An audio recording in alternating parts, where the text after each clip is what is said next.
kəşfiyyatçı olub, həm də snayperçi olub. 2 oğlum 44 günlük Vətən müharibəsində iştirakçılarında iştirak edirlər. Allah bütün şəhidlərimizə rəhmət eləsin, bütün şəhidlərimizin ruhu qarşısında baş əyilmiş şəhid adası kimi.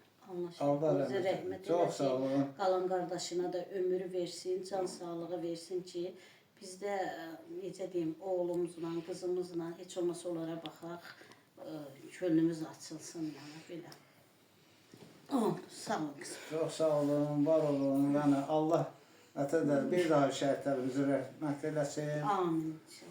Bugünkü gündə çalışaq ki, biz elə dövlət başçısının yanında olaq, onun xarici və daxili siyasətini dəstəkləyək. Necə ki, onlar, yəni bizim ali baş komandanlarımız bu qələbə sevincinlə bizləri sevindirdilər, şəhidlərlə bir yerdə.